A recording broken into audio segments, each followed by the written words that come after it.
hak menyatakan pendapat itu dijamin, harus dilindungi.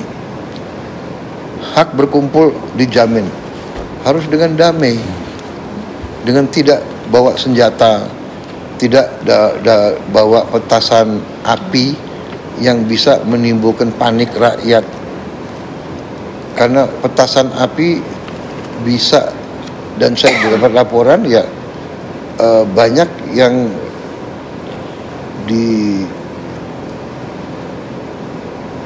disimulasi sebagai tembakan dari petugas, padahal itu petasan api yang dibawa oleh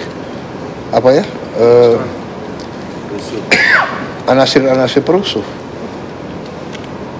Jadi demonstran tidak boleh dikriminalisasi kalau dia demonstrasi yang benar.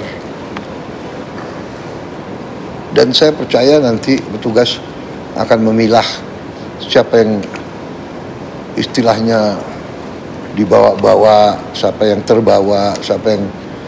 Tapi benar-benar kita prihatin kalau anak-anak muda kita dihasut ya untuk berbuat yang berbahaya, yang membahayakan orang lain.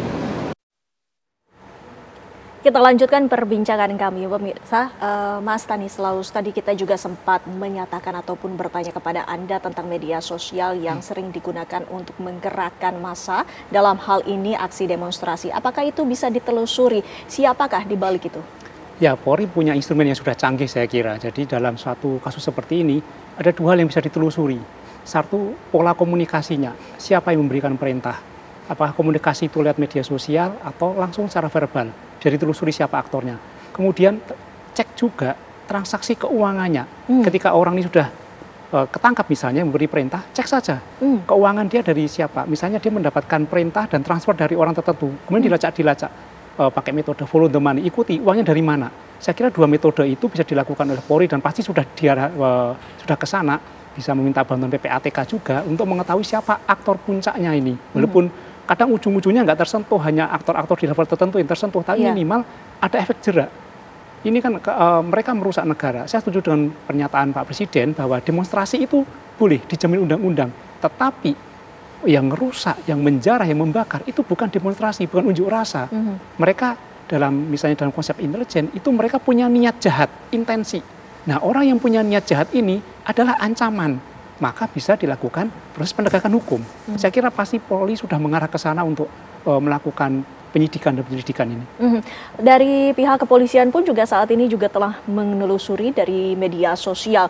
Namun yang kami ingin mengetahui, kecenderungannya ini apakah mereka bergerak perorangan ataukah ada perintah sehingga mereka berkelompok dan menyebarkan ribuan begitu yang menyalahgunakan di media sosial, Pak Arianto? Jadi kalau hasutan lewat medsos ini yang terjadi ya dari pengalaman kita menangkap kemarin itu, Bu, itu kan kita berlangsung dari lapangan ya. Karena sering kita dituntut mana buktinya bahwa ada itu. Makanya kita kemarin dari lapangan yang melakukan tindakan kekerasan atau pemenjaraan, membuat bom molotov, ada dokter yang paling mengajarkan bom molotov itu. Ketika kita tanya, jawabnya yang bersangkutan itu ngomong ini Pak dari flyer, dari medsos ini, dari medsos. Seperti tadi dikatakan polisi punya untuk mengecek itu namanya cybercrime ya. Kemampuan kita bisa melihat ini alur-alur itu komunikasi sehingga kita bisa melihat pola-polanya. Yang kemarin itu ini menyampaikan ini ya. Ini ternyata ada jaringan-jaringan dengan yang lain. Bahkan dia bisa terdeteksi bahwa dia bisa menyebarkan pada ribuan pesan kepada yang semacam itu kan gitu. Itu jadi akibatnya itu tadi. Kalau dari medsos kita kan yang kita tangkap adalah yang betul-betul terbukti menghasut untuk tindakan anarki.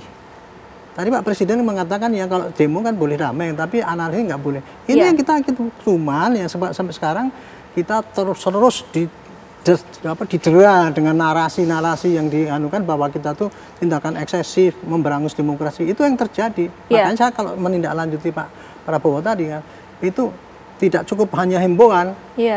Demokrasi yang baik, jangan damai gitu. Kemudian tapi anarki nggak boleh. Mudah-mudahan para pembentuk undang-undang juga menindaklanjuti. Harus ada pilah-pilah. Mana demo yang boleh, mana yang tidak boleh.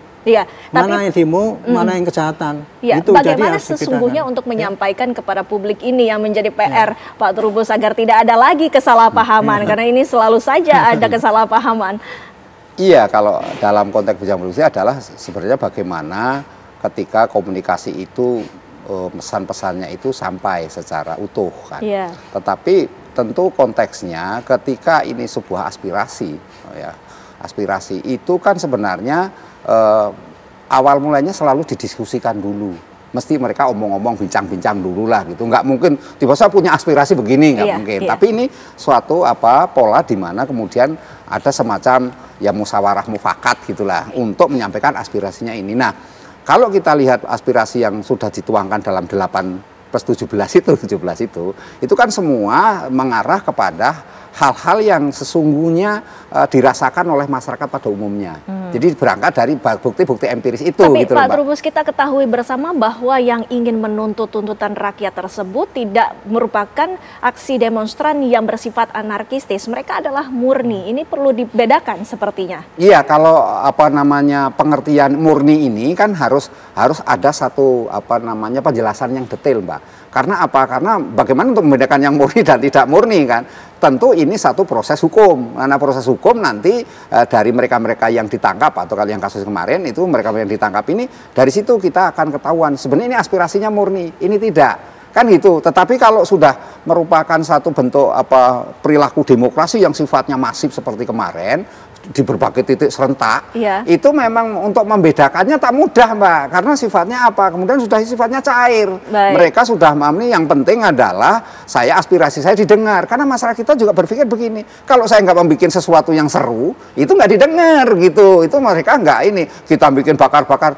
Tanggal 25 ini kemarin itu kan sebelumnya di DPR sudah ada demo-demo, Mbak, kecil-kecilan. Tapi kan seperti nggak direspon, dicuekin. Malah komentarnya muncul yang ada 6 orang itu yang akhirnya dinonaktifkan. Kan itu komentar-komentar di mana sesungguhnya harusnya bersifat empati, tapi kemudian melihat sebagai demo-demo itu sesuatu yang mungkin memusuhi, mungkin itu menjadi kebencian, tentunya memojokkan dia. Akhirnya dia membuat satu pernyataan yang akhirnya dia sendiri berakibat dinonaktifkan itu. Nah, ini kan sesuatu kita harapkan agar kedepannya segala solusi untuk menindak dan juga mengantisipasi agar hal ini tidak kemudian ditunggangi oleh pihak-pihak tertentu ini bisa teratasi sehingga dari masyarakat bisa memberikan aspirasinya secara bebas dan pemerintah pun langsung menanggapi dengan bijak. Terima kasih Bapak-Bapak sudah hadir waktunya bersama kami di Apa Kabar Indonesia Malam. Sayang sekali waktu kami sudah habis. Dan pemirsa, kami masih akan kembali selepas jeda pariwara berikut ini menghadirkan sejumlah informasi lainnya sesaat lagi.